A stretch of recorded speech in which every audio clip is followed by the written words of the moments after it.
شام نال لیا علی دیا نوحاں تے دھیاں جیڑی 70 قدم تے کھڑ گیا جے زمین اٹھی ہو میں بھرا دا سجدہ ویکھاں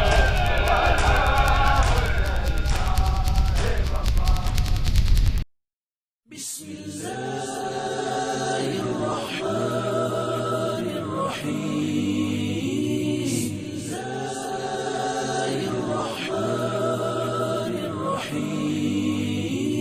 بسم اللہ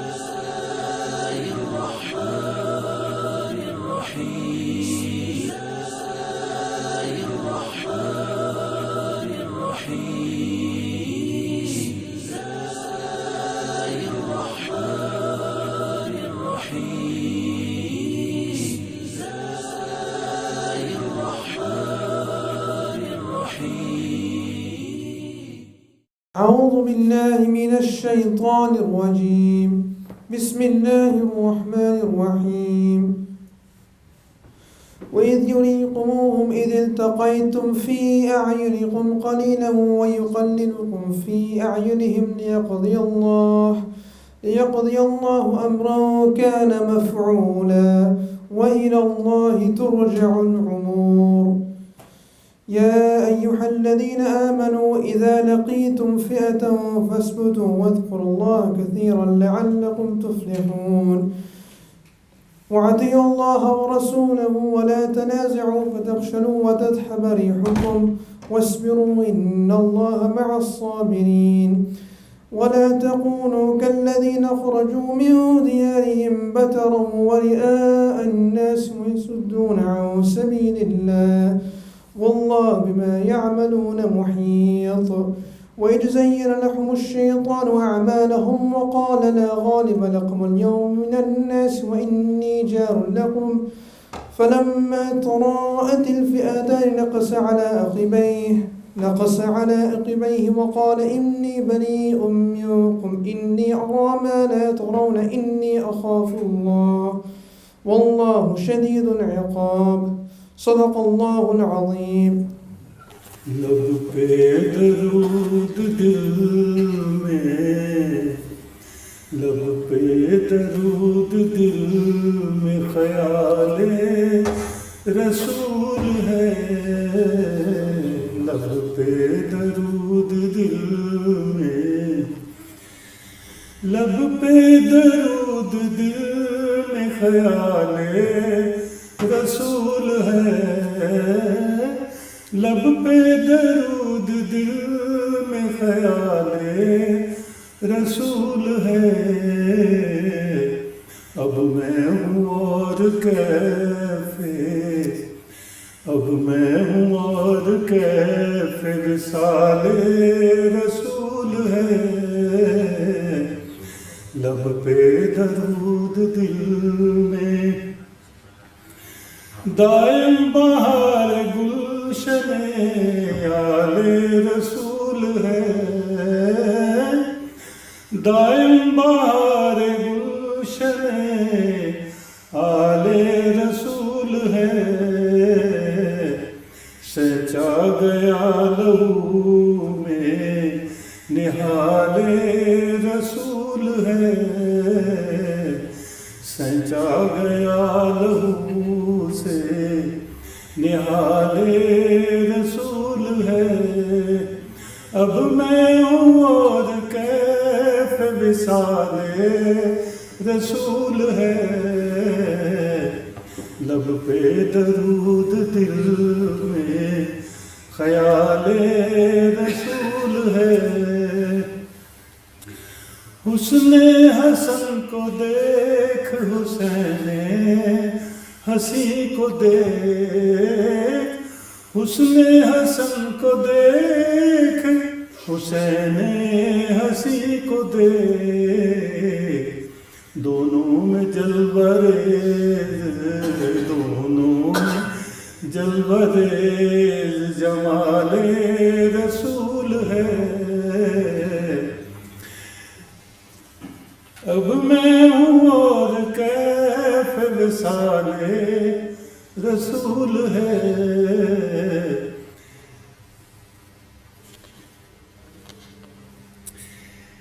جام جم کے سامنے کیا چیز ہے نفیس، جام جم کے سامنے کیا چیز ہے نفیس، جس کے نصیب جام، جس کے نصیب جام سفال رسول ہے۔ اب میں ہوں اور کیف وصال رسول ہے، لب پہ درود دل میں خیال رسول ہے۔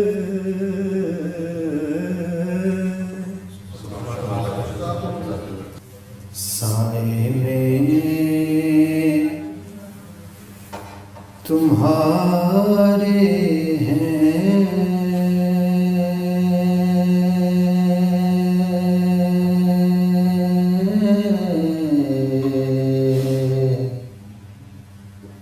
سائے میں تمہارے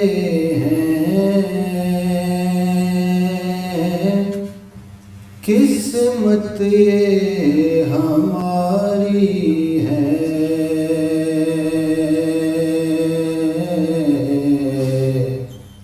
سائے میں تمہارے ہیں، قسمت یہ ہماری ہے، سائے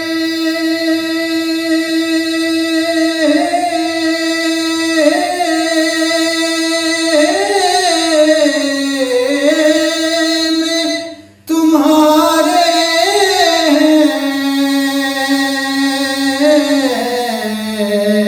قسمت یہ ہماری ہے،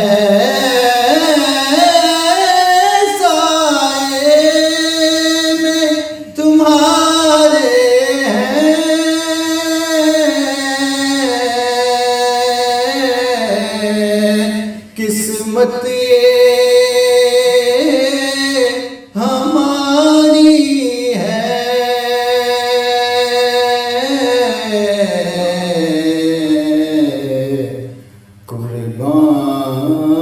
قربان دل و جاں ہے، کیا شان تمہاری ہے،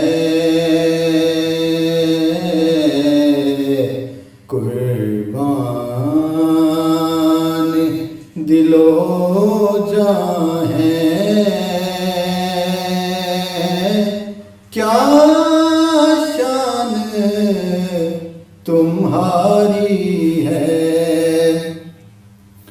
اور کیا پیش کروں آقا،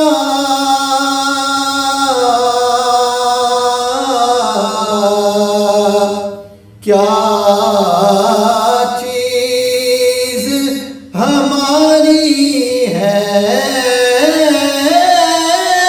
کیا پیش کروں آقا،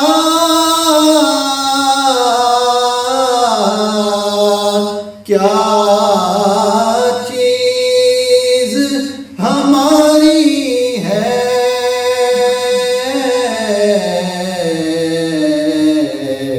یہ دل بھی تمہارا ہے، یہ جاں بھی تمہاری ہے،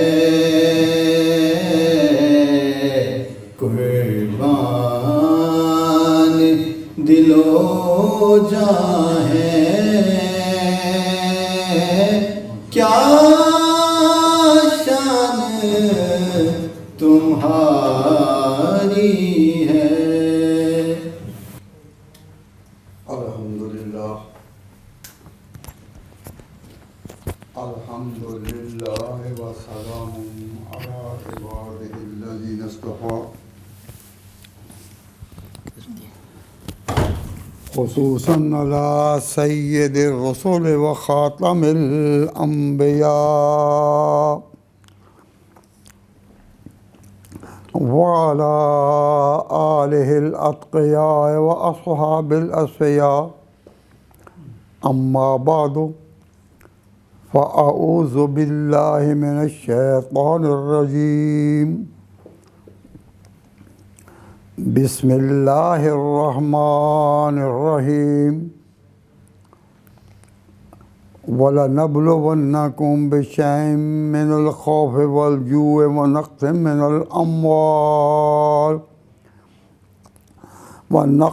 مِّنَ الْأَمْوَالِ وَالْأَنفُسِ وَالثَّمَرَاتِ وَبَشِّرِ الصَّابِرِينَ الَّذِينَ إِذَا أَصَابَتْهُم مُّصِيبَةٌ قَالُوا إِنَّا لِلَّهِ وَإِنَّا إِلَيْهِ راجعون صدق اللہ مولانا العظیم۔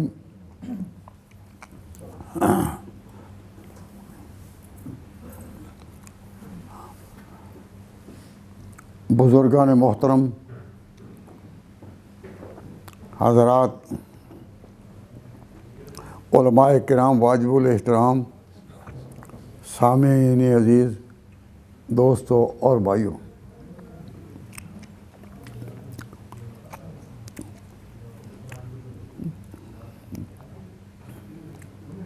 نبی پاک صلی اللہ علیہ وسلم پر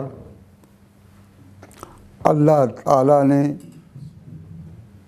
دین مکمل کیا اور پھر آپ سفر آخرت پہ چلے گئے۔ نبی پاک صلی اللہ علیہ وسلم نے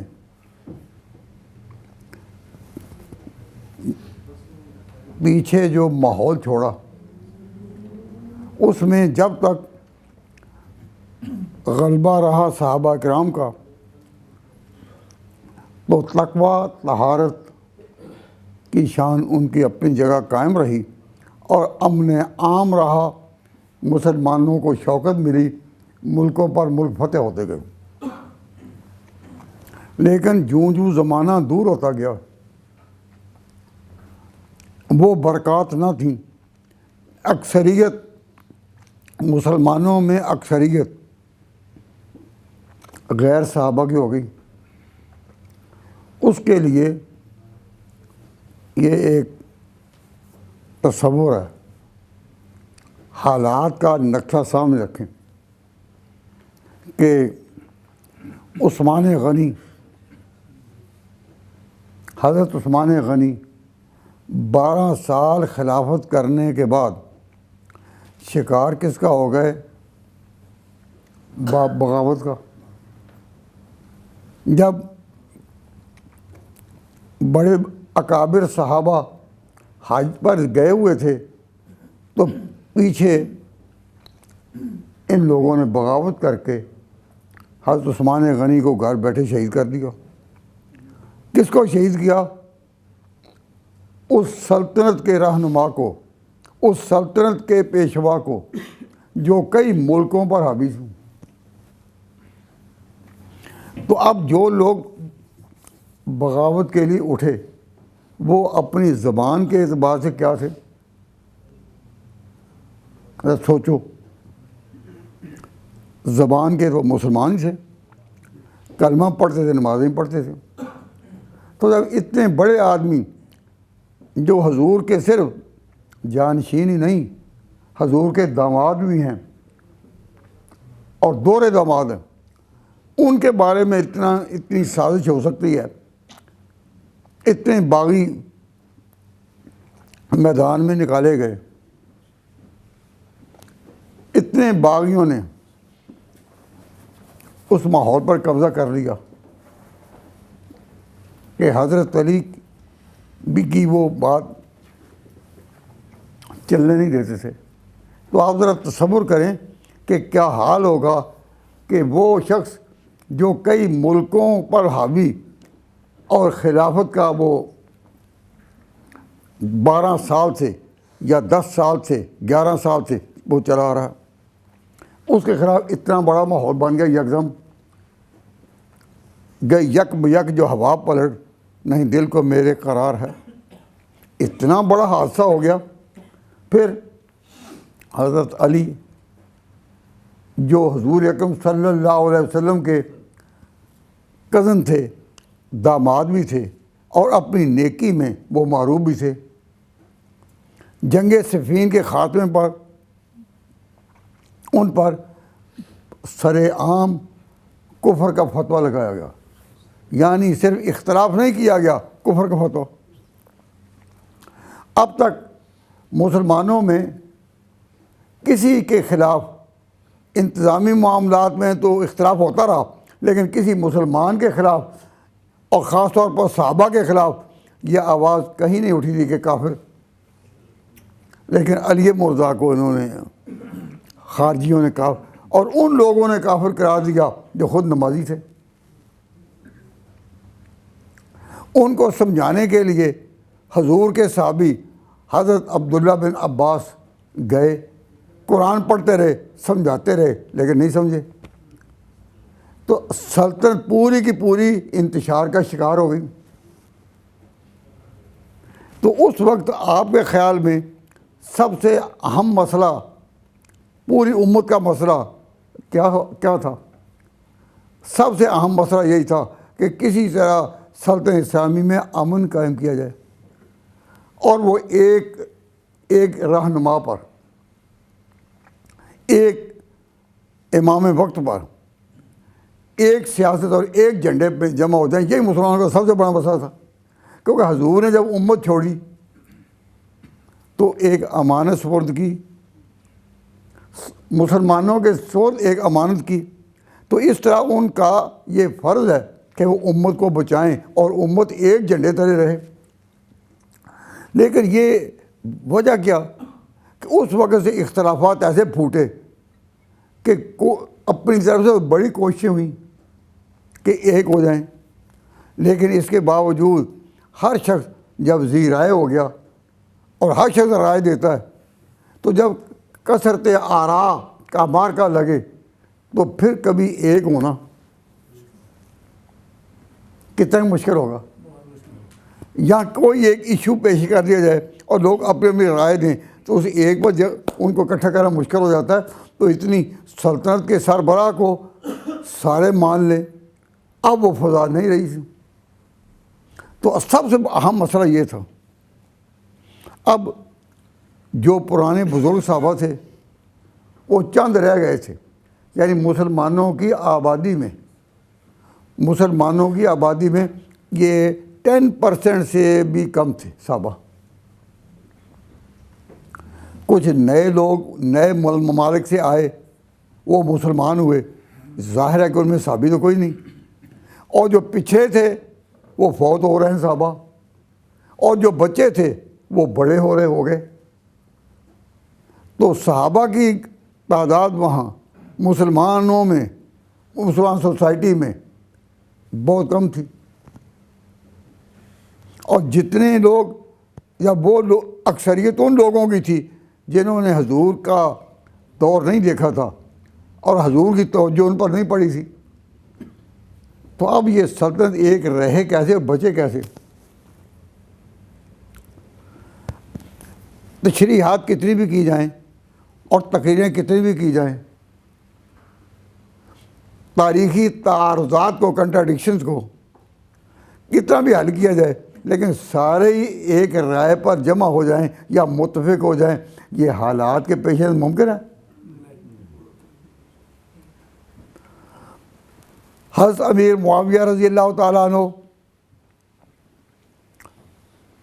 اور حضرت حسن، یہ دو نہایت پاک باز انسان تھے جنہوں نے پھر بکھرے ہوئے معاشرے کو پھر سے اکٹھا کر کے سلطنت ایک کر دی، اور سب کے پیشوا، سب کے امام، سارے ممالک جتنے بھی تھے خلافت میں ان سب کے ایک ہو گئے حضرت معاویہ۔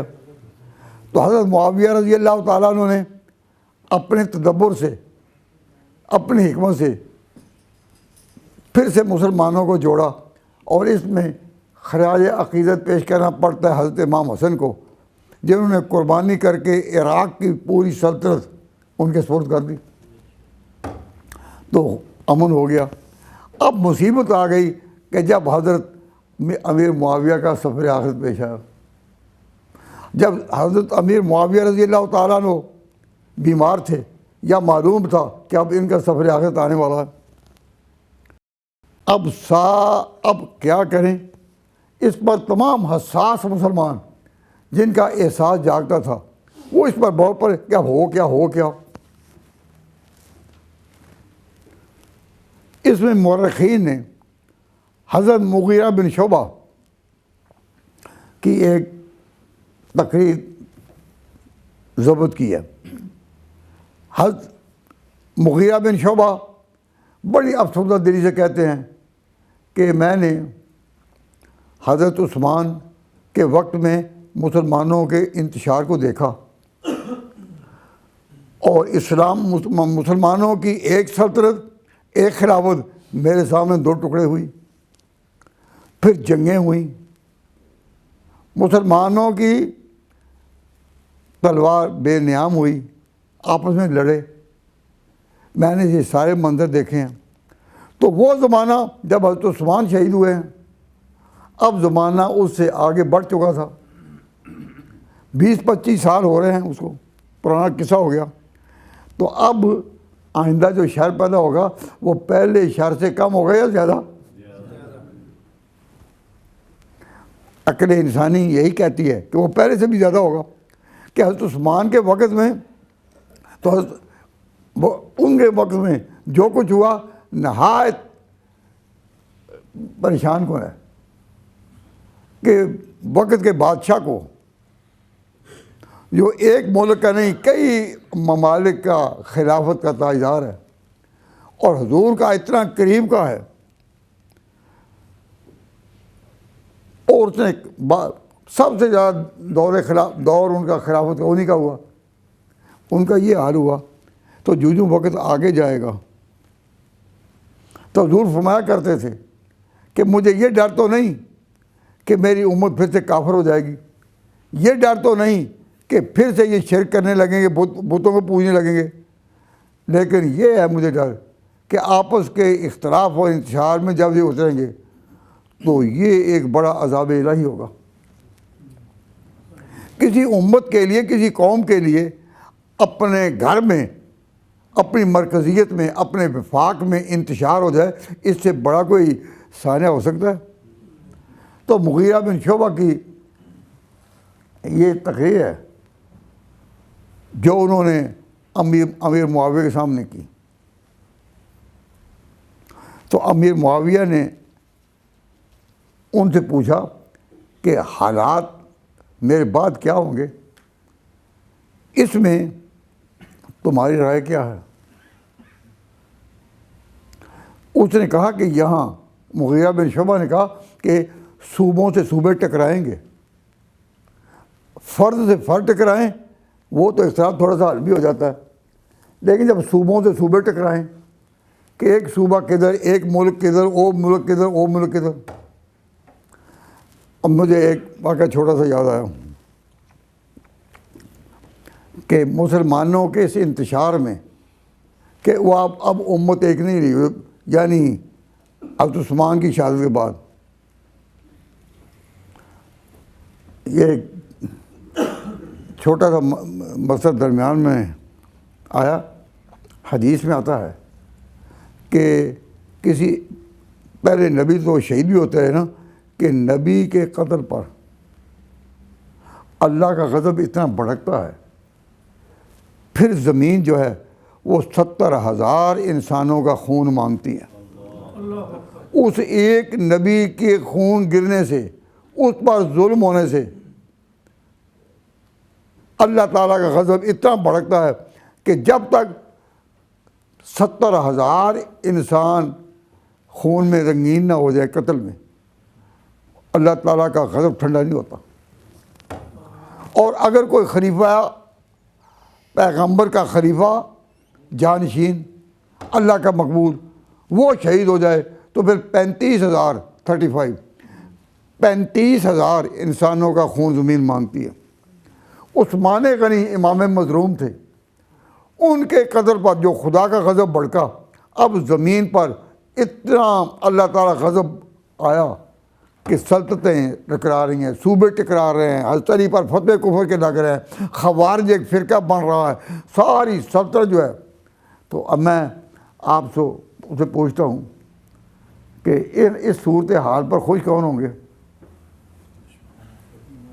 یعنی یہ جو مسلمانوں پر گئی یک بہ یک جو ہوا پلٹ، ایک جھنڈا نہیں رہا، ایک خلافت نہیں رہی، تو یک یہ جو ہو گیا، اس پر اندازہ کریں سب سے زیادہ خوش کون ہوگا؟ سب سے زیادہ خوش ہوں گے یہود و نصارہ، جو تورات و انجیل کے نمائندے بنتے ہیں۔ ان کو اس بات پر غصہ تھا کہ تورات و انجیل ماننے والوں کے سامنے یہ قرآن والی قوم کہاں سے آ گئی؟ وہ سب سے زیادہ خوش تھے۔ تو اس میں ایک ضمنی بات کہ ان عیسائیوں کی سرحدیں کس سے ملتی تھیں؟ اس وقت کے لحاظ سے کہتا ہوں، عیسائیوں کے علاقوں کی سرحدیں ملتی تھیں ایران سے۔ ایران کے شمالی اضلاع، اس ایران کے شمالی اضلاع کی جو سرحدیں تھیں، اس کے آگے عیسائیوں کی بستیاں تھیں، اور شام کی سرحدوں پر بھی عیسائیوں کی بستیاں تھیں۔ اب ذرا توجہ کریں، جب حضرت علی میں اور معاویہ میں آپس میں اختلافات چل رہے تھے، جنگوں تک نوبت پہنچ رہی تھی، تو ایسے وقت میں ایران پر قبضہ کن کا تھا؟ یعنی جب یہ حالات میں انتشار ہے اور ساری سلطنت جو ہے وہ انتشار کا شکار ہے، تو اس وقت ایران پر امیر معاویہ کا قبضہ تھا یا حضرت علی کا؟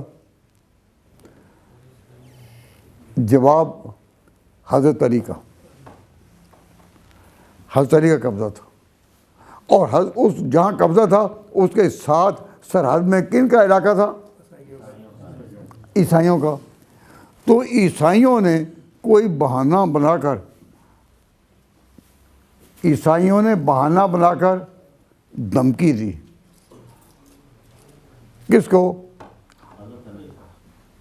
خلیفہ راشد حضرت علی کو۔ حضرت علی کو انہوں نے کیسر کے لوگوں نے دھمکی دی خلیفہ راشد کو،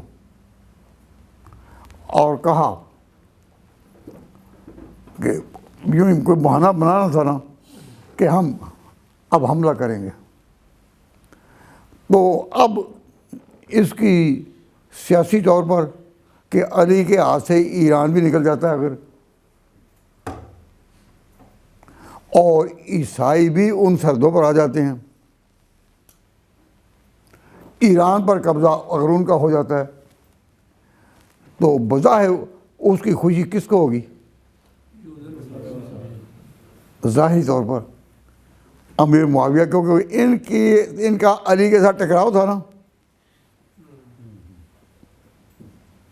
علی کے ساتھ ٹکراؤ تھا۔ اب جتنا حضرت علی کی سیاسی پوزیشن کمزور ہو تو قوت کس کو ملے گی؟ امیر معاویہ کو۔ تو جب انہوں نے دھمکی دی حضرت علی کو، تو حضرت علی نے کیا جواب دیا؟ وہ تو اپنی اس وقت پریشانی کا شکار تھے نا۔ تو امیر معاویہ نے اس سربراہ کو، کیسر کی طرف سے جو ان سرحدوں کا سربراہ تھا، اس کو امیر معاویہ نے پیغام بھیجا بڑے سخت لفظ ہیں، میں وہ لفظ بیان نہیں کرتا جس طرح کوئی کسی کہہ رہا کہ وہ کتے۔ حضرت معاویہ نے ان الفاظ کے ساتھ اس کو مطلب کہا کہ تو نے اگر علی کی سلطنت پر حملہ کیا تو اسی طرف سے پہلا سپاہی جو تیرے مقابلے میں آئے گا وہ معاویہ ہوگا۔ ہم اگر آپس میں لڑ رہے ہیں تو ہمارا اختلاف بھائیوں گھر کا ہے، لیکن بیرونی کوئی طاقت آنکھ اٹھا کر بھی لے کے سطح سامنے کی طرف، تو علی کا پہلا سپاہی بن کر میں سامنے آؤں گا تیرے سامنے۔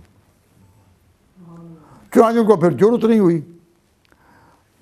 تو اس وقت جن جو پھر بھی درد مند تھے اور نبی پاک کے قریبی تھے، ان سے تربیت یافتہ تھے، ان کا دل اس انتشار کے باوجود اور اپنے اختلافات کے باوجود اس پر تڑپتا تھا کہ اسلامی سلطنت جو ہے وہ بچ رہے، سب کی خواہش تھی۔ ورنہ امیر معاویہ یہ جواب دیتے؟ تاریخ نے حضرت امیر معاویہ کا یہ خط جو ہے وہ محفوظ کر دیا ہوا ہے۔ بڑے سخت لہجے میں کہا کہ تو نے اگر آنکھ بھی اٹھائی اور علی کے ساتھ تو نے برد آزما ہوا تو علی کی طرف سے پہلا سپاہی جو تیرے مقابلے نکلے گا وہ معاویہ ہوگا۔ تو یہ چند لوگ رہ گئے تھے جن کو درد تھا کہ اسلامی سلطنت بچ رہے۔ عثمان غنی کی شہادت کے بعد اتنا انتشار ہوا، اور اب تو اس کو بھی ہو چکے ہیں کافی عرصہ ہو گئے۔ حضرت علی کے جانشین حضرت حسن بھی اپنی جگہ عراق میں خلیفہ رہے، پھر امیر معاویہ سارے عالم اسلامی کے بھی 20 سال خلیفہ رہے۔ اب امیر معاویہ کا سفر آخرت ہے، اب مسلمانوں کیا حال ہوگا؟ اس پر ہر آنکھ اشک بار تھی اور ہر دل جو تھا وہ دردناک انداز میں رو رہا تھا، اب کیا ہوگا؟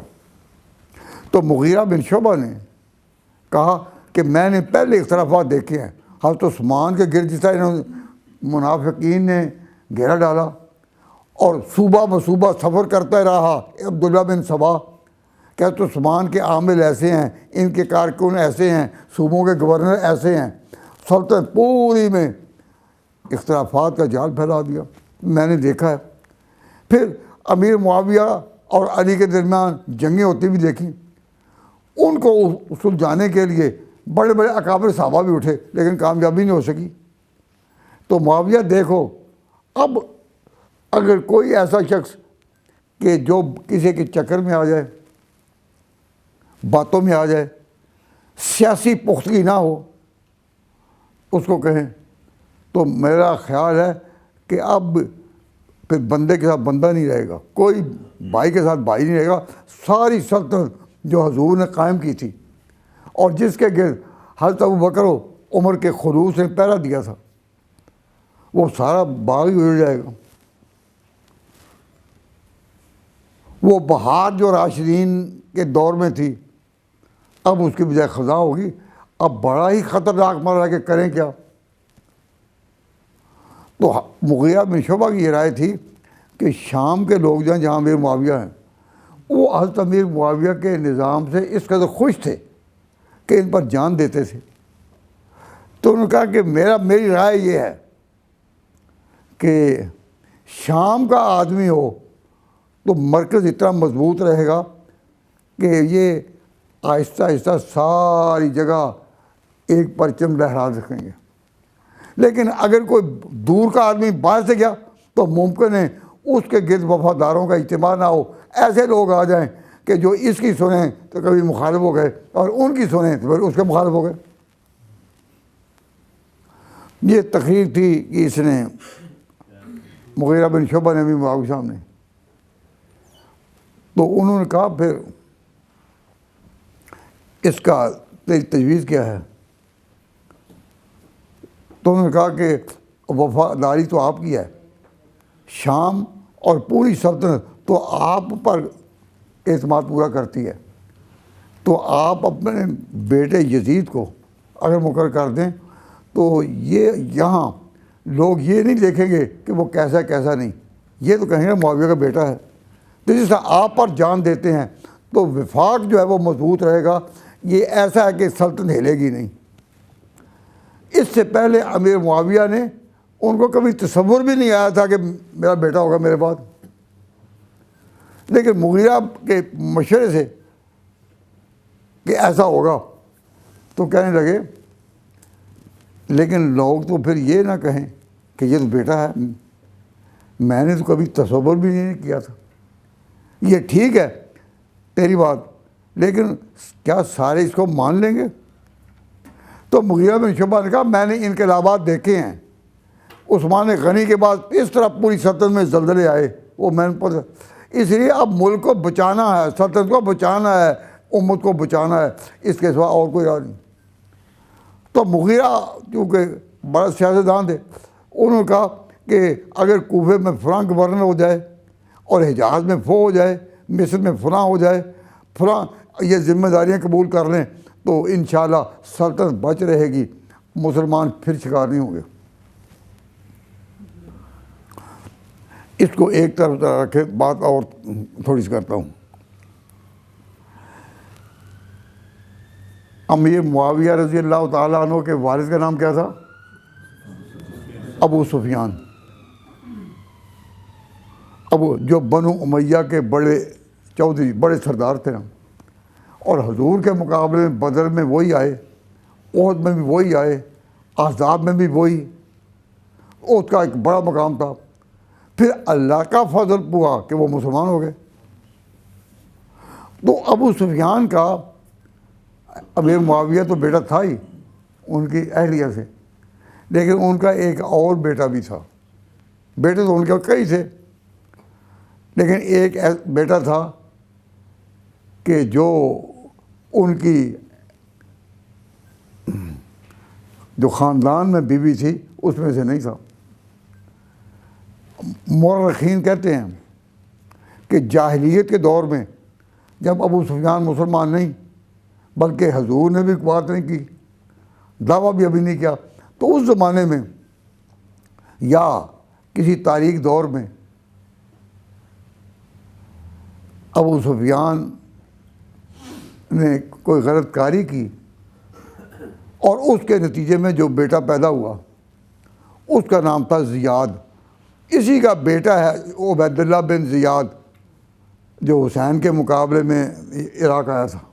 ابن زیاد جو کہتے ہیں, تو ابن زیاد اسی کا بیٹا تھا.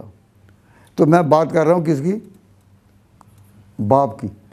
تو زیاد جو تھا وہ بیٹا تھا کسی انداز کے مطابق کہہ رہے ہیں ابو سفیان کا, اور دماغ اس کا بہت اونچا, یعنی زیاد جو تھا بڑا دماغ والا اور بڑا سوچ والا اور بڑا اونچے درجے کا سیاستدان تھا. لیکن جو اصل بیٹا ہے وہ تو تھا امیر معاویہ. یہ امیر معاویہ ان کو اپنے قریب نہیں اس کو آنے دیتے تھے. وہ کہتا تھا میں آپ کا بھائی ہوں, خدمت کروں گا جو امر فرمائیں. لیکن امیر معاویہ اپنے خاندانی گھمنڈ میں اس کو قریب نہیں آنے دیتے تھے. لیکن جب علی سے ان کی ٹکر ہوئی,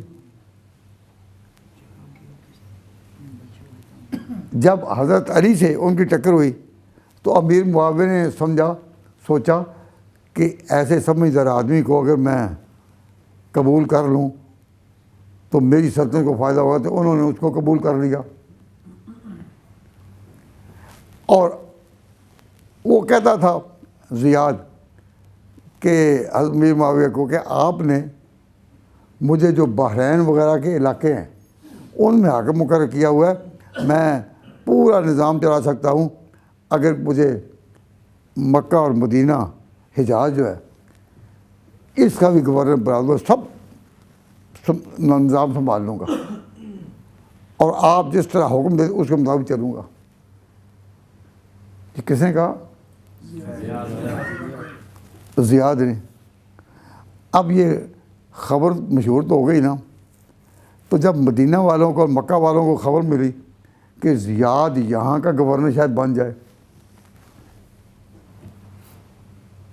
بڑے پریشان تھے. تو اب بڑے آپ دیدہ یعنی رونے کی حالت میں وہ آئے حضرت عبداللہ بن عمر کے پاس کہ حضرت اتنا بدنام آدمی زیاد اگر اس کو امیر معاویہ مقرر کر دیں یہاں تو اتنے بدنام آدمی کا اس علاقے میں جہاں مکہ بھی ہے مدینہ بھی ہے تو وہ اگر یہاں کا صوبے دار ہو جائے یا یہاں کا گورنر ہو جائے تو یہ تو یعنی بہت ہی افسوسناک ثانیہ ہوگا نا. حضرت عبداللہ بن عمر حضرت عمر کے بیٹے ان کے پاس آئے. انہوں نے کہا بھائی افسوس کرتا کہ میں کیا کروں, اگر ہم آپ کے پاس آئے ہیں کہ آپ ہمارے روحانی پیشوا ہیں, صرف اس لیے آئے ہیں کہ آپ اللہ تعالیٰ کے ضرور دعا کریں کہ مکہ مدینہ کی آبرو رہے اور یہاں زیاد نہ آئے.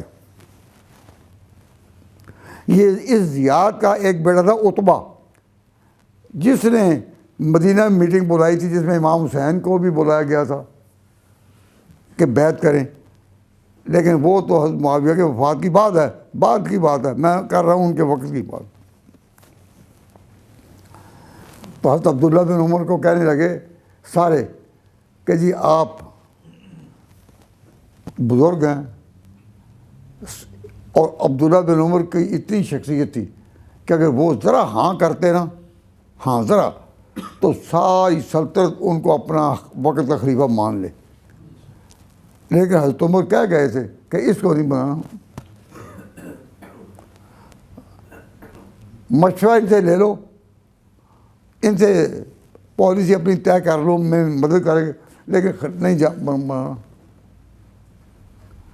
تو ایک بڑی جب انہوں نے رو کر کہا کہ جی اب زیاد تو مکہ اور مدینہ کا صوبے دار نہ بن جائے نا, گورنر نہ بن جائے. پھر مورخین لکھتے ہیں پھر حضرت عبداللہ بن عمر نے بہت رو کر ہاتھ اٹھائے دعا کے لیے.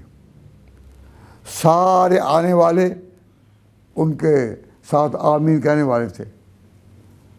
تو انہوں نے اس درد مندی سے دعا کی کہ چند دنوں میں طاعون کا جو مرض ہوتا, طاعون یا پلیگ جس کو کہتے ہیں, طاعون کا مرض آیا, کوئی کہیں پھیلا ہوگا پہلے ہی کسی علاقے میں, تو اسے وہاں آیا تو ایک انگلی پر طاعون کا حملہ ہوا, اور اسی ایک انگلی پر ایک دانہ ہوا.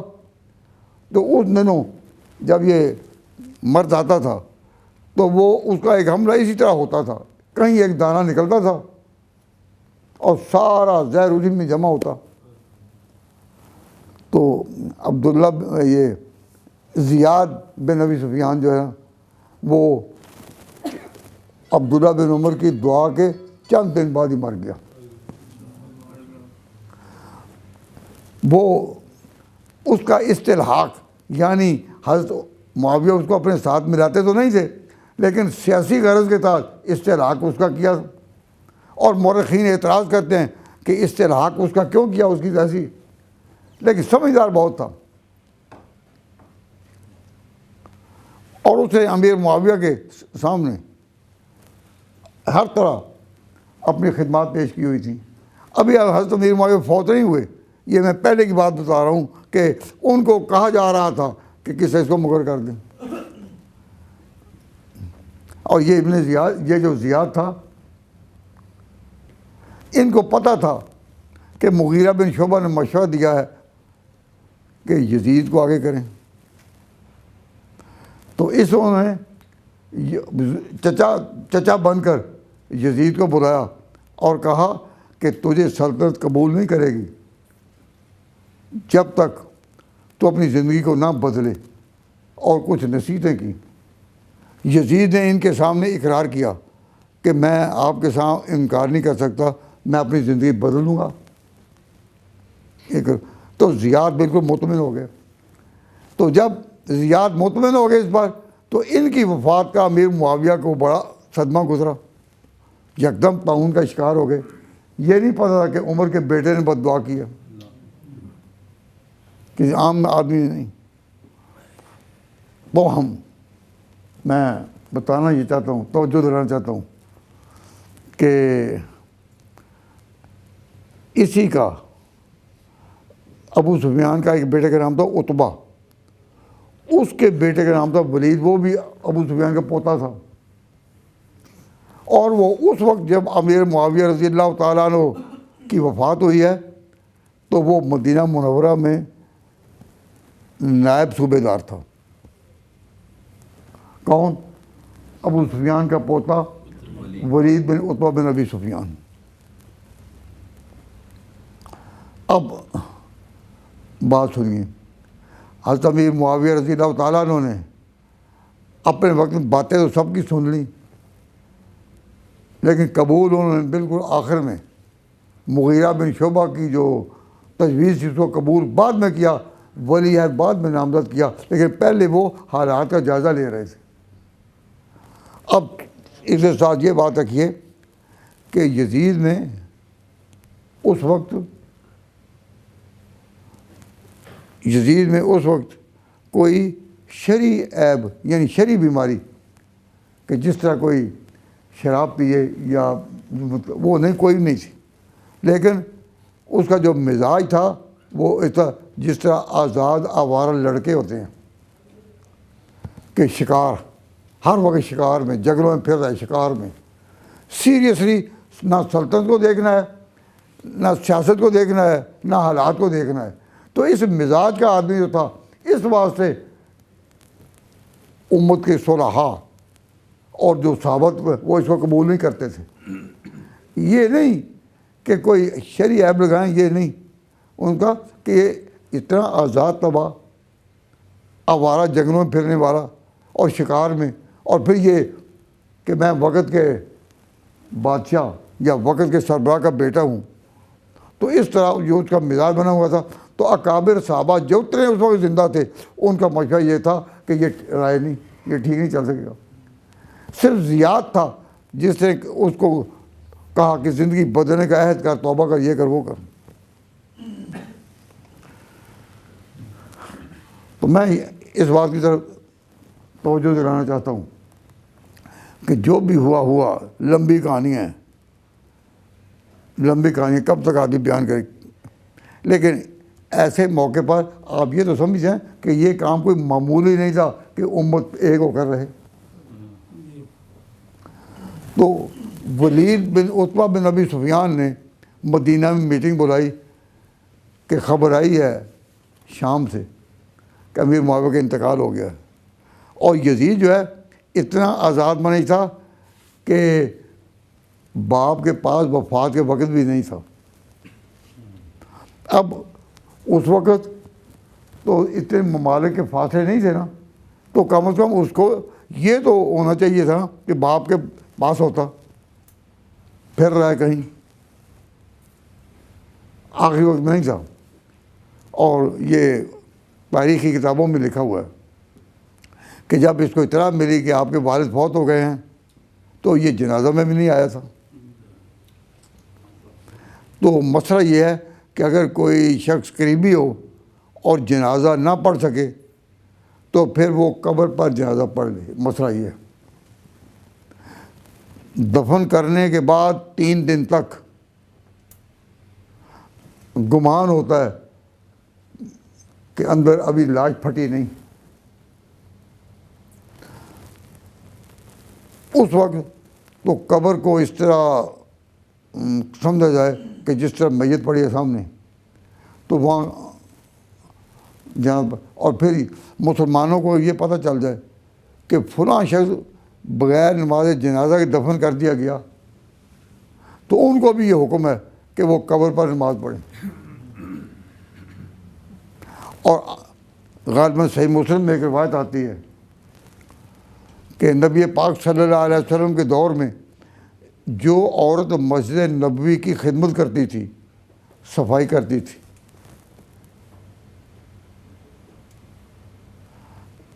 وہ کچھ دن نظر نہ آئی یا اس کی خدمت ظاہر نہ ہوئی تو حضور تشریف لائے مسجد میں، تو کہا کہ وہ جو عورت آیا کرتی تھی مسجد صفائی کرتی تھی وہ کئی دنوں سے دیکھی نہیں. تو آپ کو صحابہ نے اطلاع دی حضور وہ تو فوت ہو گئی ہے.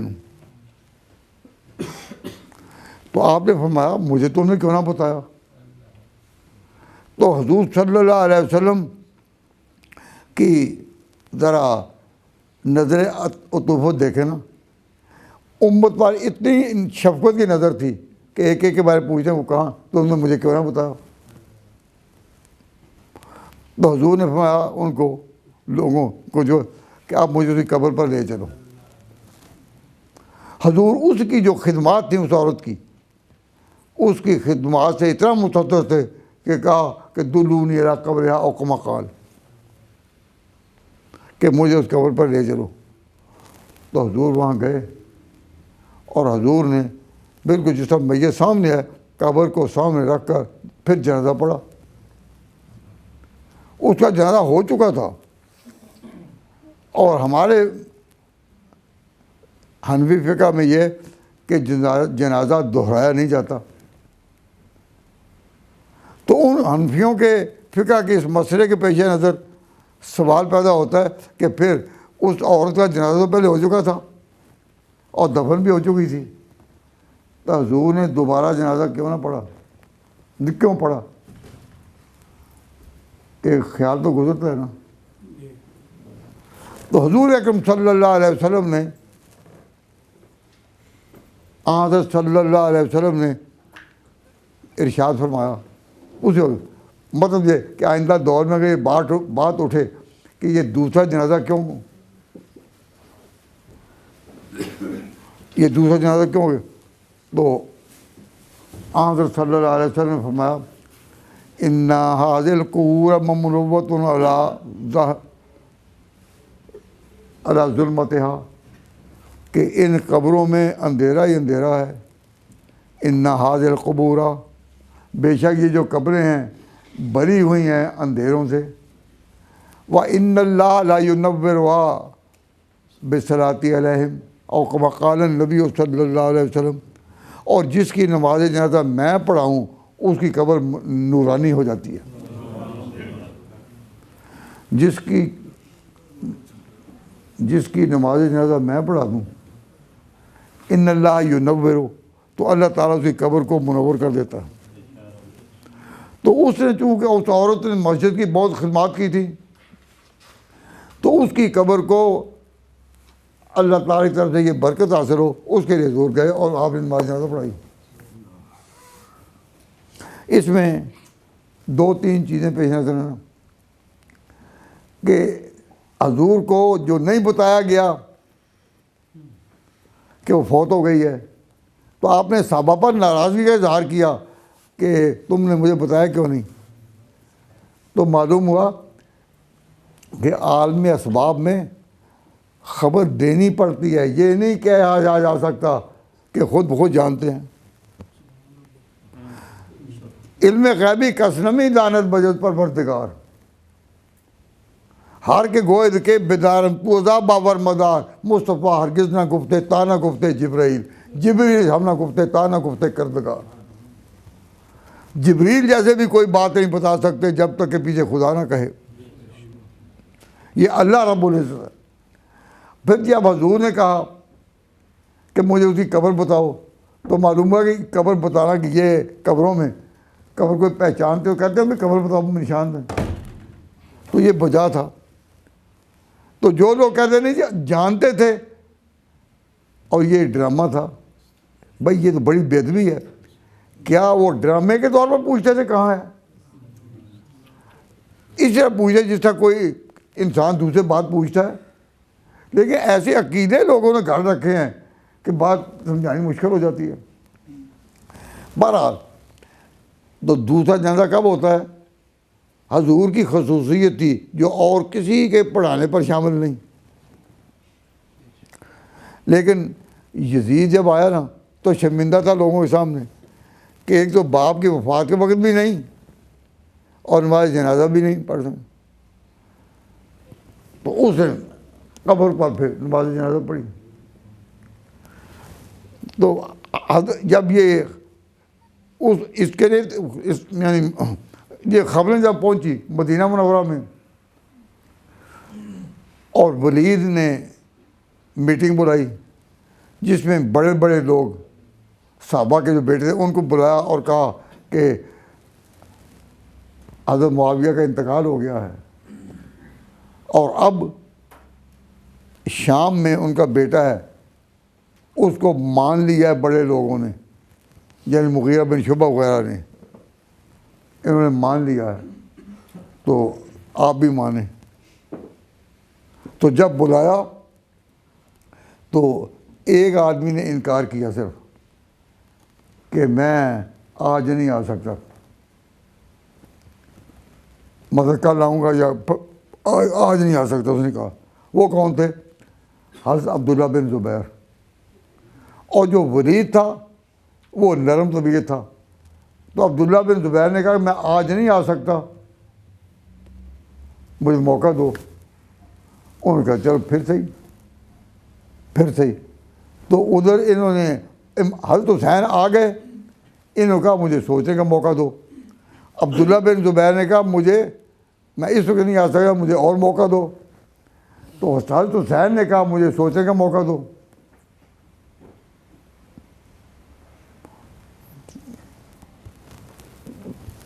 اس کے بعد ولید نے کہا ٹھیک. اب جب ولید آیا نا مجلس ختم ہوئی تو رات کے وقت جب انہوں نے سوچا اور پھر لوگوں نے خبریں دیں کہ عبداللہ بن زبیر تو غائب ہیں, تو وہ آدھی رات ایسے رستوں سے جو رستوں پہچان میں نہیں یا عام عمل میں نہیں, ایسے رستوں سے باہر روانہ ہوئے کہ پتہ ہی نہیں چلا کہاں گئے. تو ولید اور حکومت کے دوسرے آدمی اگلا سارا دن تلاش کرتے رہے کہ عبداللہ بن زبیر کو تلاش کرو, کدھر گئے, اور کھوج لگاتے رستوں کو دیکھتے, لیکن پتہ ہی نہیں چلا کدھر گئے. اس پر وہ ولید بڑے پریشان کہ وہ جو نکل گئے اب تو گڑبڑ ہوگی بہت. ان کو اسی وقت خطرات نظر آ گئے کہ اب کیا ہوگا تاریخ کا.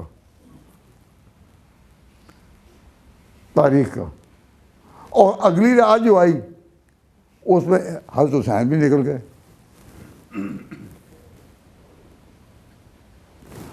پہلے تو یہی حیران تھے کہ عبداللہ بن زبیر کدھر گئے, اور دوسری رات یہ پتہ چلا کہ حضرت حسین بھی نکلے.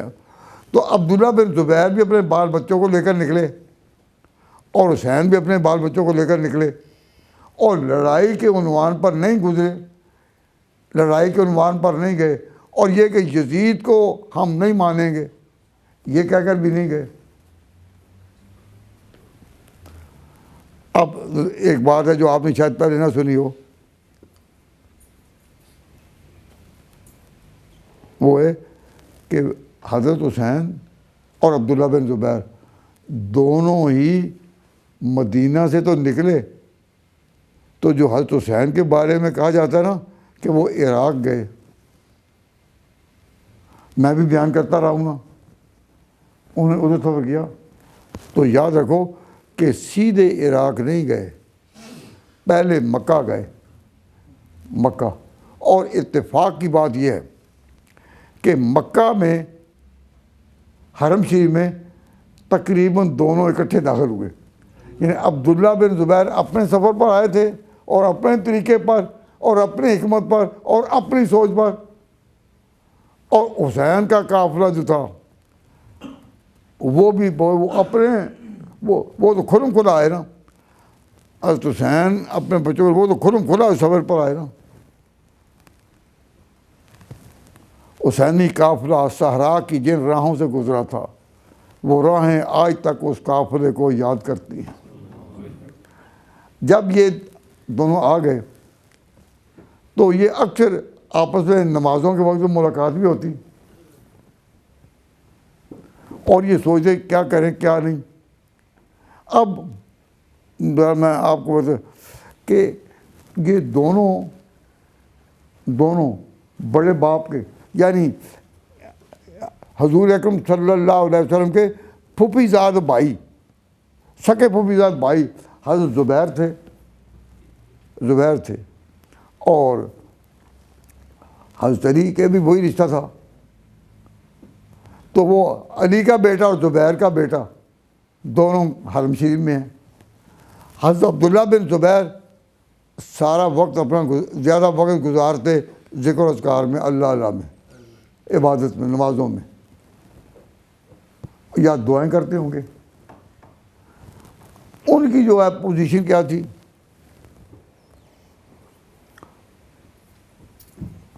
اللہ تعالیٰ سمجھنے کی توفیق عطا فرمائے۔ ذرا سوچو، حضرت عبداللہ بن زبیر کی رائے یہ تھی اب پورے عالم اسلام کا خلیفہ اور امیر المومنین وہ ہونا چاہیے جس کو سارے مان لیں۔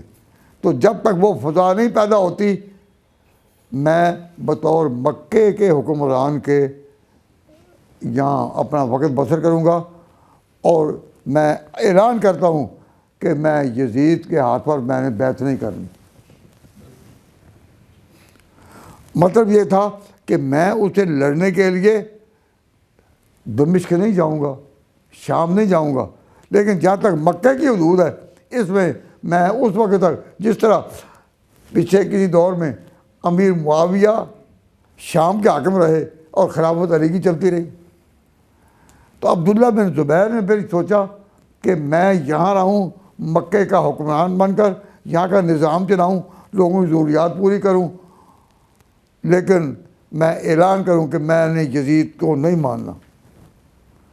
حسین کے دل کی بھی یہی آواز تھی، لیکن حضرت حسین کے بارے میں بھی پہلے یہی بات نکلی کہ یہ بھی آئے ہیں عبادت گاہ میں کہ وقت مکہ مسجد میں گزارے، حرم شریف میں۔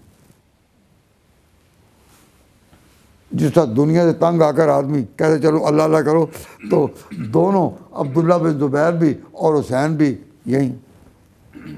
اتنے میں مدینہ منورہ سے دو بڑے بزرگ جو علم کے اپنی جگہ آفتاب محتاب تھے، کون؟ عبداللہ بن عمر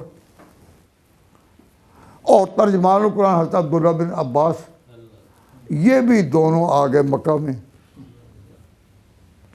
تو اب جو مکہ میں آپس میں ان کا بیٹھنا، میٹنگیں، باتیں کرنا، ایک نئی فضا بنی۔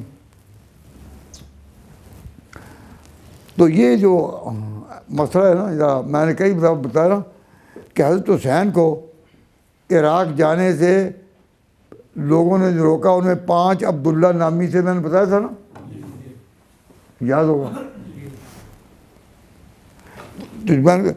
تو یہ انہوں نے روکا کہاں تھا؟ مدینہ میں نہیں روکا۔ کیوں؟ عبداللہ بن زبیر تو چھپ کر نکلے، اور اب حضرت حسین وہ بھی رات کے وقت نکلے،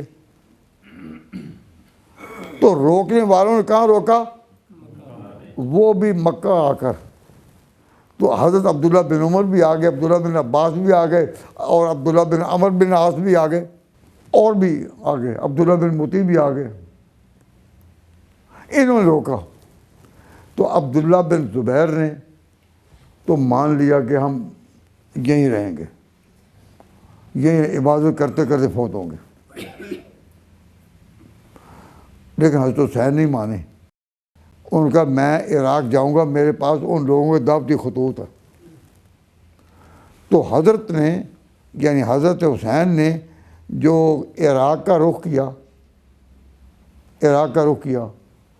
اور کوفہ کا رخ کیا، تو انہوں نے وہ رخ کیا تھا مکہ سے۔ مدینہ سے جب وہ چلے تو یہی معلوم ہوتا تھا کہ مکہ جا رہے ہیں، یا عمرہ کرنے جا رہے ہیں، یا عبادت، یا انہوں نے رکنا ہی وہیں ہے۔ تو حضرت حسین رضی اللہ تعالیٰ عنہ جب مکہ سے روانہ ہوئے تو جو عبداللہ بن عمر جیسے ان کے قریبی ساتھی تھے پرانے، وہ رو رہے تھے اس پر کہ آئندہ انجام کیا ہوگا۔ عراق والے لوگ جنہوں نے حضرت حسین کو جو سمجھایا نا انہوں نے، تو وہ الفاظ بھی مجھے یاد پڑتا ہے تاریخی بعض کتابوں میں. حضرت حسین کو کہا کہ عراق والوں نے آپ کے والد کے ساتھ کیا سلوک کیا، آپ کے بھائی حسن کے ساتھ کیا سلوک کیا، آپ ان کی باتوں میں وہاں کیوں جا رہے ہیں؟ اللہ اللہ کر رہے ہیں تو یہیں کریں، کیونکہ کعبہ کے اندر سے کوئی کسی کو پکڑ نہیں سکتا. پہلے دور میں کوئی قاتل بھی جا کر جب مکہ کے اندر آ جائے نا، تو جس کے باپ کا وہ قاتل ہو اس کی بھی ضرورت نہیں تھی کہ مکہ میں آ کر وہ اس کو پکڑے. وہ باہر منتظر رہتا کہ آخر کبھی نکلے گا ہی نا تو وہاں پکڑیں گے، لیکن خانہ کعبہ میں کوئی نہیں پکڑتا.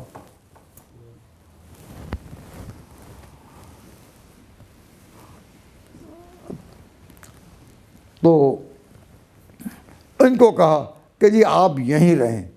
اس سے یہ پتہ چلتا ہے کہ جب یہ نکلے تھے مدینہ سے تو سیاست کے لیے نہیں نکلے تھے، لڑنے کے لیے نہیں نکلے تھے، خلافت کے طلب میں نہیں نکلے تھے، حکومت لینے نہیں نکلے تھے، اور اقتدار کے پیچھے نہیں پڑے ہوئے تھے. آئے یا کل رہے گھر میں.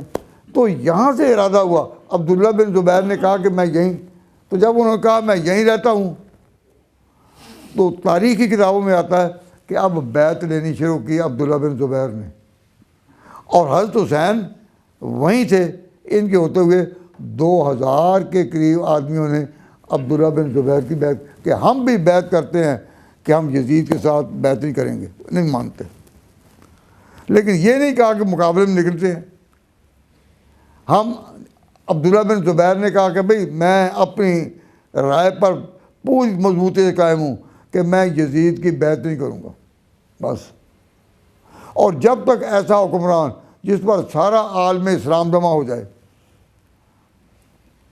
ایسا نہیں آتا، اس وقت تک میں مکے میں بطور حاکم کے رہوں گا، لیکن خلافت کے علاوہ نہیں، یہاں رہوں گا. تو لوگوں نے تو انہوں نے جو بیعت لی وہ صرف کہ مکہ کے نظام میں عبداللہ بن زبیر کی سربراہی میں رہنے کی تھی. اب اس سے ایک مغالطہ تو دور ہو گیا نا کہ جس کا میں نے ذکر کیا تھا کہ جو لوگ پروپیگنڈا کرتے ہیں نا کہ جی یزید کے خلاف نکلا تو پھر علی کا بیٹا ہی نا، اور کوئی نہیں نکلا. اب تو آپ کو پتہ چل گیا نا کہ زبیر کا بیٹا بھی نکلا ہے. حضرت زبیر اور علی یہ ماموں پھوپھی کے کزن بیٹے تھے آپس میں. تو عبداللہ بن زبیر نکلے. تو عبداللہ بن زبیر کو جانتے ہیں کون ہے؟ حضرت ابو بکر صدیق کا نواسہ. حسین کون ہے؟ حضور کا نواسہ. اور عبداللہ بن زبیر کون ہے؟ ابو بکر صدیق کا نواسہ. زبیر کا بیٹا ہے مگر نواسہ ابو بکر کا ہے. تو جس طرح اللہ تعالیٰ نے حضور اور ابو بکر کو کئی باتوں میں ایک رکھا، اکٹھا رکھا، انہی میں سے ایک یہ ہے کہ یزید کے مقابلہ میں، مقابلہ کا معنی یہ نہیں کہ وہ ہٹ جائے اور ہم آتے ہیں، نہ، کہ ہم نے اس کی بیعت نہیں کرنی. اس میں حضور کا نواسہ اور ابو بکر صدیق کا نواسہ دونوں ایک ہی بات کہہ رہے ہیں. اور اتفاق ایسا ہوا کہ حرم شریف میں کعبہ میں وہ دونوں اکٹھے ہو گئے. فرق رہا تو صرف ادھر آ کر کہ عبداللہ بن زبیر تو مکہ میں ہی رہے، اور پھر حضرت حسین وہ وہاں چلے. اب حضرت حسین رضی اللہ تعالیٰ عنہ جب عراق، تو اس وقت کوفہ کا عامل جو تھا وہ کون تھا کہ جو تھا زیاد، جس کا تھا استلحاق اب معاویہ کے ساتھ کہ ان کا میں ابو سفیان کا بیٹا ہوں اور تم بھی ابو سفیان کے بیٹے ہو. تو یہ جو زیادہ اس کا بیٹا جو تھا جس کا ابن زیاد، یہ تھا وہاں کا. اب حضرت حسین کو جہاں روک لیا گیا، ابھی وہاں کوفے نہیں پہنچے، رستے میں روک دیا گیا. کوئی 10 کلومیٹر کے قریب فاصلہ تھا جہاں کربلا کی جگہ تھی.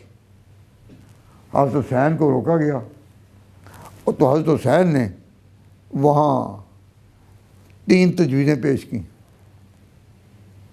3 تجویزیں کس کے سامنے پیش کی؟ ذرا سنو. یہ جو عراق کا علاقہ ہے جس جگہ حسین کے قافلے کو روکا گیا، جس جگہ اس میں اس پورے علاقے کا بڑا یعنی صوبے کا گورنر تو ابن زیاد تھا. تو ابن زیاد نے اپنے کارندے آگے بھیجے تھے. ان کارندوں کا تھا کہ حسین کو تمہیں روکنا ہے. تو حضرت حسین نے جو 3 تجویزیں کی، 3 تجویزیں تھیں، وہ پیش کی ان کے سامنے.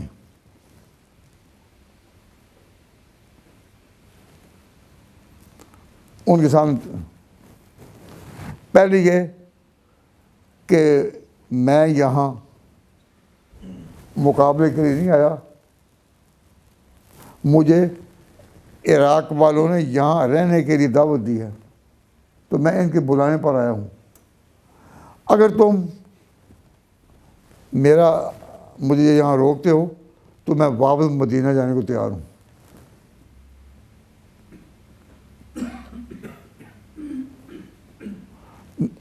ایک تجویز ہے. نمبر 2، اگر یہ نہیں تو میں اپنی اسلامی سلطنت کے سرحد پر بالکل درویشانہ طور پر زندگی گزارنے کو تیار ہوں، کہ میں بالکل کنارہ کش ہو کر اپنا وقت گزاروں گا. اور وہیں کوئی جہاد کی نوبت آ گئی کافروں سے تو جہاد میں بھی شریک ہو جاؤں گا. تو مجھے وہاں رہنے دو، یا مدینہ جانے دو یا وہاں جانے دو. تیسری تجویز یہ ہے کہ مجھے یزید کے پاس لے چلو اور تم مجھے زیر حراست کرتے ہو کہ مجھے گویا قید کیا، تو تم بے شک میرے ساتھ ساتھ چلنا تاکہ میں کہیں بھاگ نہ جاؤں. تم جو خیال کرتے ہو کہ کب وہ آیا یہ بھاگنے، اگر تمہیں بھاگنے کا اندیشہ ہے تو میرے ساتھ ساتھ پیچھے پیچھے تم آؤ، لیکن مجھے لے چلو، میں براہ راست بات کرتا ہوں. اگر میری تجاویز، میری جو تجویزیں ہیں وہ یزید مان لیتا ہے، میں خلافت قبول کرنے کو تیار ہوں. پھر کوئی بھائی ان تجویزوں کے بعد کوئی جھگڑا رہ جاتا ہے؟ خود خیال کریں. نہیں سوچیں کہ جو حسین نے تجویز، یہ جو صبر ممکنہ ہیں، یہ اتنی ممکن صورتیں سب کو کور کرتے ہوئے ملک کو ایک رکھنے کے لیے اور بچانے کے لیے حضرت حسین کی جو تجویز ہے وہ سیاسی طور پر، فکری طور پر اس میں کوئی حکم ہے کہ یا میں مدینہ ہی رہوں، یا ہر قسم کی سیاست سے دور کنارے پر رہوں، یا مجھے خود لے چلو. اور شریف مرتضیٰ نے غالباً کتاب الشافی میں یہ ایک روایت نقل کی کہ انہوں نے یہ بھی کہا کہ ہم بھائی ہیں، یعنی ہم کزن ہیں آپس میں، میں اور یزید. پیچھے سے دادا کی دادا ایک ہے جس کے ہم اولاد ہیں، تو تم لے چلو. اور الشافی کتاب ہے شریف مرتضیٰ کی، اس میں یہ حتیٰ اذا یدی علی ید یزید، میں یزید کو مانوں اگر وہ میری باتیں مان لے. اب وہ جو کارندے تھے ابن زیاد کے، وہ یہ تجویزیں لے کر پہنچے ابن زیاد کے پاس جو علاقے کا گورنر تھا، اور اس کا کہ حسین نے یہ تجویزیں پیش کی ہیں. تو ابن زیاد بہت خوش ہو گیا، کہنے لگا اب تو پھر کوئی بھی فتنہ پیدا نہیں ہوگا، ساری سلطنت ایک ہو جائے گی بالکل. کیوں؟ اس ابن زیاد نے یہ کہا، سوچا کہ حضرت حسن خود براہ راست امیر معاویہ کے سامنے پیش ہوئے تھے کہ یہ ہماری یہ باتیں مان لو، میں سلطنت تمہیں دے دیتا ہوں، تم ایک رہنما ہو جاؤ، مسلمانوں کا جھنڈا پھر ایک ہو جائے. تو اب یہ موقع آ گیا ہے کہ جس طرح حسن معاویہ کے سامنے آئے اور پھر کمپرومائز ہو گیا، اب حضرت حسین جو ہے وہ یزید کے سامنے جائیں تو کمپرومائز ہو جائے گا۔ تو ابن زیاد بڑا خوش ہوا کہ اب کوئی فتنہ نہیں ہوگا، جھگڑا نہیں ہوگا، ایک بہت بڑا پرابلم تھا حل ہو جائے گا۔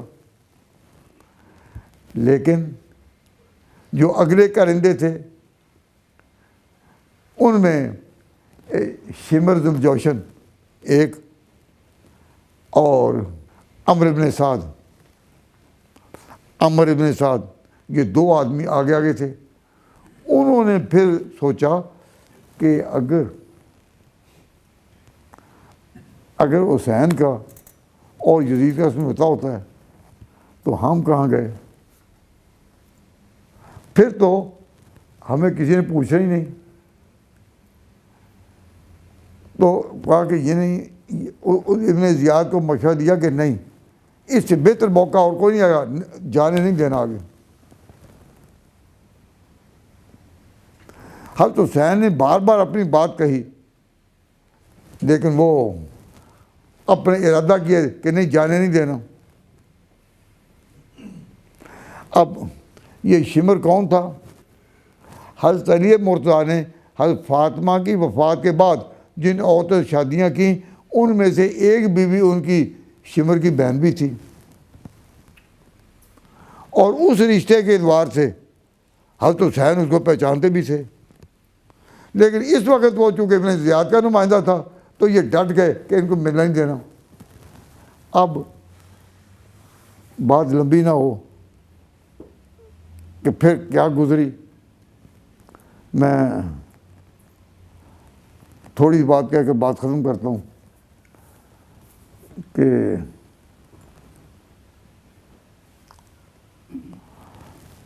جب سنو ذرا غور کریں کہ ایک ہے یزید، وہ کون تھا؟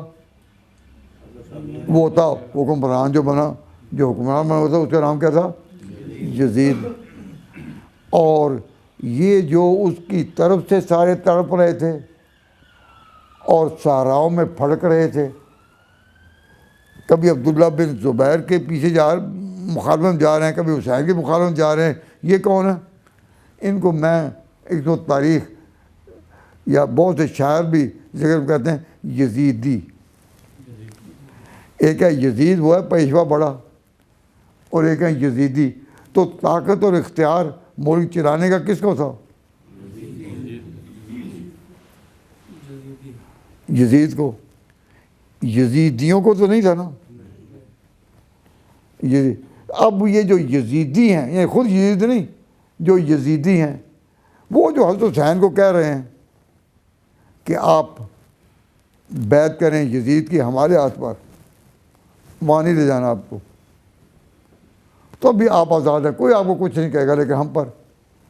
تو یہ جو خفت ہے یہ حضرت حسین کے مقام کے مناسب تھی کہ جو حضرت حسین جو یزید بھی نہیں بلکہ یزید کا باپ امیر معاویہ، وہ جس حسن حسین کی عزت کرتا تھا اور جنہوں نے اس کے ہاتھ میں ہاتھ دیا تھا، اب اس کا بیٹا یزید جو ہے وہ اس کی پوزیشن کا نہیں، تو جو اس کے بھی کرندے ہیں ان کی حیثیت کیا چھوٹی ہے کہ اب ان کے سامنے حسین کو کہتے۔ حسین نے پھر جب میں نے کل کہا تھا نا کہ اب مقام غیرت میں آ گئے،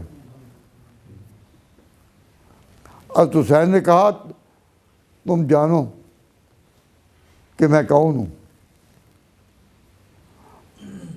کیا تم نہیں جانتے کہ میں حضور کا نواسا ہوں؟ کیا تم نہیں جانتے میں فاطمہ کا پروردہ ہوں، ان کا بیٹا ہوں، وہ میری ماں ہے؟ تم نہیں جانتے میں علی کا بیٹا ہوں؟ میں نہیں جانتے میں حسن کا بھائی ہوں جس نے پوری امت کو پھر سے۔ تو انہوں نے تو تقریر کی بڑی درد مندی کے ساتھ، تو بتایا اب یہ کیا وہ میں ان کے سامنے یعنی جو شمر اور عمر بن سعد تھے، اب ان کے سامنے میں بیعت کروں؟ تو اب حضرت حسین اس وقت مقام غیرت میں آ گئے. سیاست کی گتھی کو سلجھانا وہ تو ہو سکتا ہے، کبھی انسان جھک کر بھی سمجھا دیتا ہے، لیکن حضرت حسین کا جو مقام تھا، تو حضرت حسین نے جب یہ کہا اے لوگوں تم میں اب بھی ایسے لوگ موجود ہیں مسلمانوں میں جو حضور کی عہد کے صحابہ ہیں، جنہوں نے حضور کے مبارک دہن سے یہ آواز سنی کہ آپ نے فرمایا تھا میرے بھائی کا اور میرا نام لے کر الحسن والحسین سیدا شباب اہل الجنہ، حسن اور حسین جنت کے جوانوں کے سردار ہیں. اب بھی وہ لوگ موجود ہیں جنہوں نے پیغمبر کی زبان سے جنہوں نے کیا میں ان دو میں سے ایک نہیں ہوں؟ تو حضرت حسین نے یہ کوئی تکبر کی بات نہیں کی. وہ مقام غیرت پر کہ جس خاندان کے ان کے لیے تو یہ بڑا خفت اور ان کی بے ادبی کا مقام تھا کہ وہ یزید نہیں یزیدیوں کے ہاتھ میں بیعت کریں. تو یزید کی بیعت شرطیں منوا کر یہ کوئی عیب نہ تھی. کیا حضرت حسن نے معاویہ سے شرطیں نہیں منوائی تھی؟ اور کیا انہوں نے مانی نہیں تھی؟ کیا پھر سے عالم اسلام ایک نہیں ہوا؟ تو حضرت حسین بھی اگر جا کر شرطیں منواتے، اسی پر ابن زیاد خوش تھا کہ اب تو مسئلہ حل ہو جائے گا. لیکن جن بدبختوں نے ابن زیاد کی بات بھی نہیں چلنے دی، اور وہ بدبختی انہیں کے نام لکھی جاتی ہے. تو مجھے ایک واقعہ درمیان میں یاد آیا کہ مدینہ میں وہ کون نمائندہ تھا حکومت کا جس کے یہ کہہ کر نکلے کہ ہم ابھی سوچ رہے ہیں موقع دو. میں نے ابھی ذکر کیا نا، بھول گئے، ولید.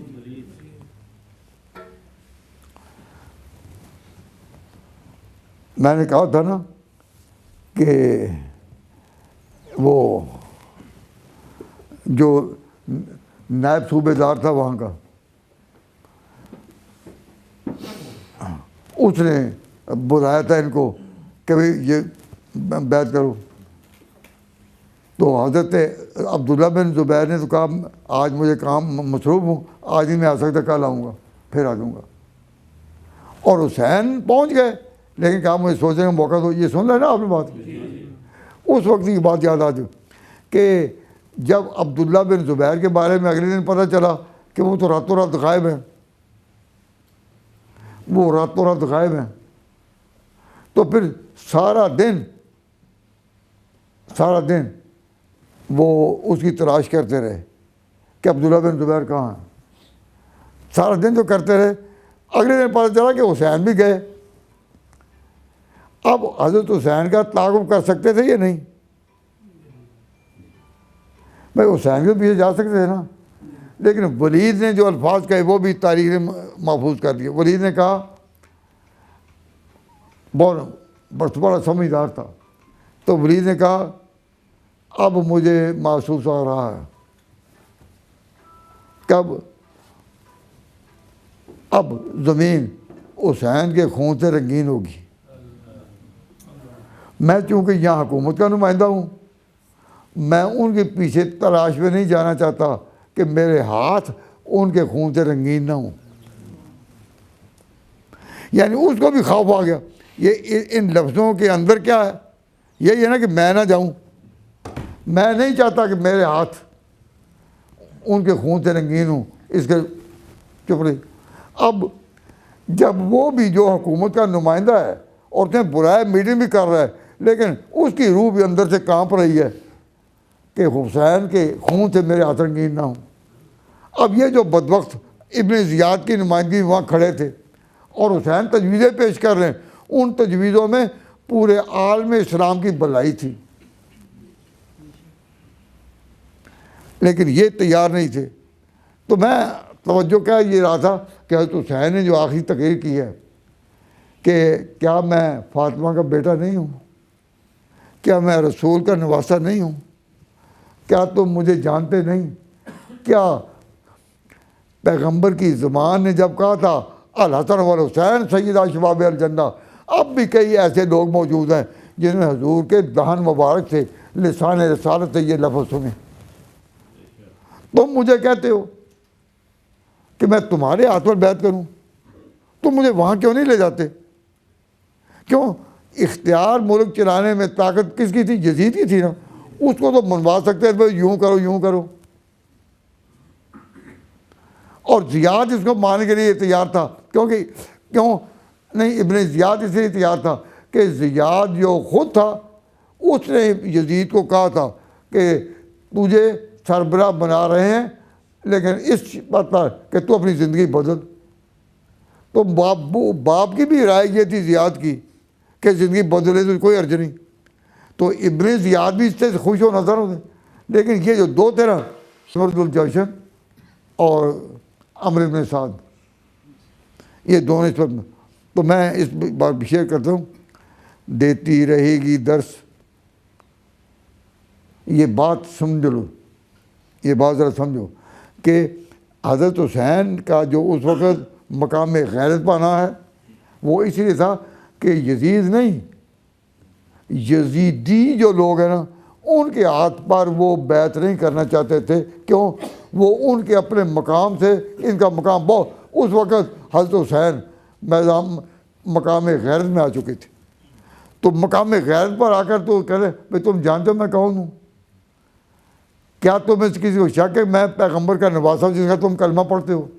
مطلب یہ تھا کہ اب تک تمہاری مسجدیں میرے نانا کے نام کی اذان سے گونجتی ہیں, اس کے باوجود تم نمازیں پڑھ دو, اذانوں میں کہتے ہو اشہد ان محمد رسول اللہ. تو جس کا نام تم اس میں لیتے ہو کیا میں اس کا نواسا نہیں ہوں؟ کیا وہ صحابی اس وقت کئی موجود نہیں جو گواہی دیتے ہیں کہ حضور نے کہا تھا سیدہ شباب اہل الجنہ حسن حسین؟ اب کوئی بول نہیں رہا, لیکن تقدیر کا جو لکھا ہے. تو میں شعر پڑھ رہا تھا, اس پر بات ختم کرتا ہوں. دیتی رہے گی درس شہادت حسین کی, آزادی حیات کا وہ سرمدی اصول, چڑھ جائے کٹ کے سر تیرا نیزے کی نوک پر, لیکن یزیدیوں کی اطاعت نہ کر قبول. تو یہ جو کہ لیکن یزیدیوں کی, تو حسین کی مخالفت اس وقت جب وہ مقام غیرت میں تھے اور کربلا سامنے تھی, پتہ تھا کہ کیا ہوگا, تو اس وقت انہوں نے انکار کیا. لیکن یزیدیوں کی کہ جو یہ لوگ ہیں ان کے کہنے پر, تو حضرت حسین رضی اللہ تعالیٰ عنہ جب مقام غیرت میں تھے انہوں نے پھر اس کو فیصلہ کر دیا کہ اب جان دیں گے ان کو. اب یہ کہ پھر آگے کیا ہوا؟ شہادت کے بعد حضرت حسین کو شہید ہونے کے بعد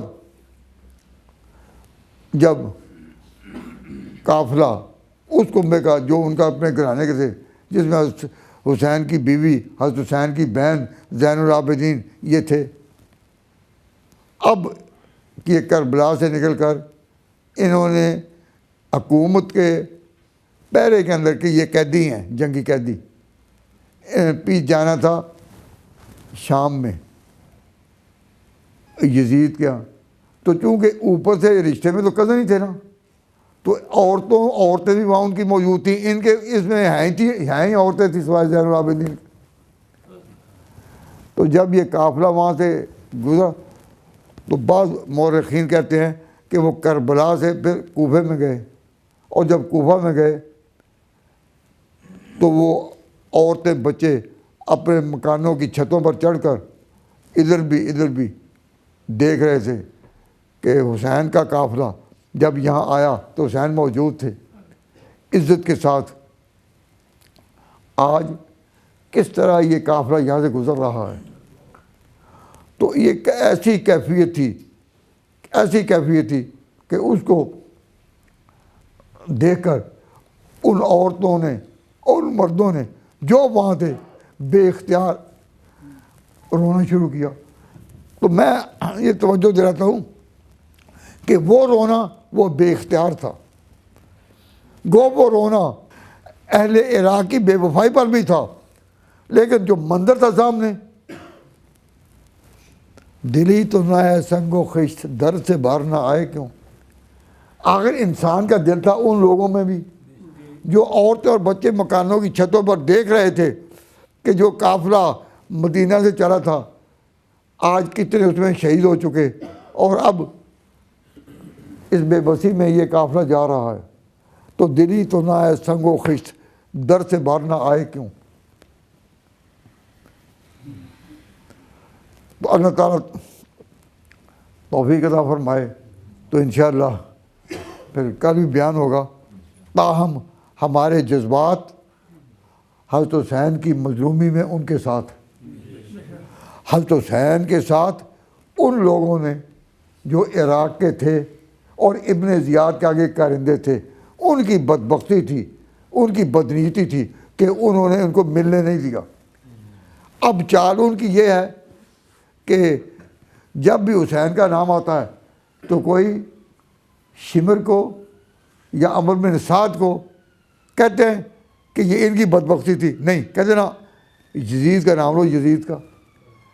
اب یزید کا نام لینے کے لیے ان کے نام کے لیے وہ وقایا بنتے ہیں ان کو یا بناتے ہیں۔ آپ ان کے ہاں محرم کی مجالس سنیں، مہمان باڑوں میں، بارگاہوں میں، تو جتنا بھی حساب ہوگا یزید پر ہوگا۔ جو یزیدی تھے وہاں جنہوں نے یہ سارا ڈرامہ کیا، ان کا ذکر نہیں کرتے۔ وہ اس کی وجہ کیا؟ میں ارادہ تھا کہ میں الفاظ ہی پڑھوں بتاؤں، لیکن اس پر بات ختم کرتا ہوں۔ انشاءاللہ کل کچھ بیان ہوگا۔ اللہ تبارک و تعالیٰ سمجھنے کی توفیق عطا فرمائے۔ میں آپ کو اپنا عقیدہ، یہ عقیدے کے بارے میں اس سے بات کہوں گا کہ اہل سنت والجماعت حضرت حسین کی اس مظلومیت پر ان کے ساتھ ہیں۔ جن لوگوں نے ان پر ظلم کیا،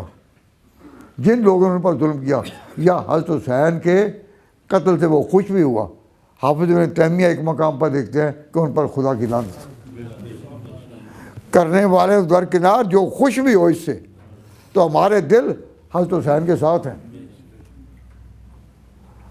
لیکن اس واقعہ کو اس انداز میں لایا جائے کہ یزید کا نام صرف اس لیے لیا جائے کہ امیر معاویہ پر چھیٹے پڑیں۔ ہم امیر معاویہ کو حضور کا صحابی اور کاتب وہی سمجھتے ہیں، ان کے بارے میں کوئی شخص بات کہے تو پھر ہم پھر ان کا ساتھ نہیں دے سکتے۔ لیکن اس کا یہ معنی نہیں ہے کہ حسین کے بارے میں ہمارا یہ اپنا موقف نہ ہو کہ وہ مظلوم تھے۔ اس میں قصور ان کا، عراق والوں کیا ہے اس کو میں تو بیان نہیں کیا کرتا، لیکن حضرت زینب نے بیان کیا۔ حضرت زینب جو حضرت حسین کی بہن اس قافلے میں جا رہی تھی تو بے اختیار اسی زبان سے نکل گئی ایک بات، وہ بات میں انشاءاللہ کل عرض کروں گا۔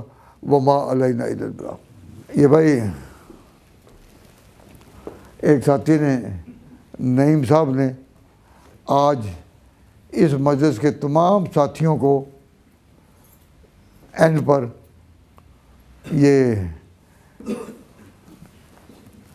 پیزا کا ایک ٹکڑا کھانے کی دعوت دی ہے، اور سب حضرات جو ہے نا وہ آج پیزے پر اپنی مزے کو ختم کریں۔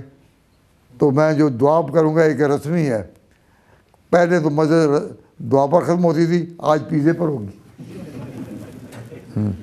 ربنا تقبل منا انک انت السمیع العلیم وتب علینا انک انت التواب الرحیم۔ یا اللہ، جس خلوص کے ساتھ اور جس عقیدت کے ساتھ اور جس نیت کے ساتھ تمام حاضرین کی خدمت میں یہ پیزا کی پیشکش کی جا رہی ہے، اس کو تو اپنے حضور میں قبول فرما۔ یا اللہ، جتنے ہاتھ تیرے حضور اٹھے ہوئے ہیں ان کے عقیدے کو اہل سنت عقیدہ پر استقامت عطا فرما۔ یا اللہ، ہمارے جذبات اہل بیت کے ساتھ، صحابہ کے ساتھ، امیر معاویہ کے ساتھ اسی سعادت کے ساتھ رہے جو ہمارے اسلاف کی میراث ہے۔ ہم اپنے دین میں اپنی طرف سے کوئی بات نہیں کہتے، ہم اسی کے ترجمان جو اہل سنت والجماعت اب تک 1200-1400 سال سے یا 1500 سال سے اس امانت کو دیے جا رہے ہیں، اس کو تو اپنے حضور میں قبول فرما۔ اور اللہم لا تکلنا الی انفسنا طرفۃ عین، لا تکلنا الی انفسنا طرفۃ عین، ہمیں اپنی رائے سے اس میں بات بتانے سے تو بچا رکھ۔ یا اللہ، جو باتیں نکلیں جس سے تو خوش ہے، جو واقعات کے مطابق ہیں، ان کو قبول فرما۔ نادانستہ طور پر کوئی بات ایسی نکل گئی ہو جس سے تو راضی نہیں، ہم سب کو معاف فرما، اور اس کا ثواب، مجلس کا ثواب، آنے جانے کا ثواب، آپ کے بیٹھنے کا ثواب، اے اللہ تمام شہدائے کربلا کی روح کو پہنچاؤ، ان کے درجات جنت بلند فرما۔ وصلی اللہ تعالیٰ علی خیر خلقی محمد وآلہ وصحبہ اجمعین برحمتک یا ارحم الراحمین۔ أنا العبد الذي كسب الذنوب وصدته الأماني أن يتوب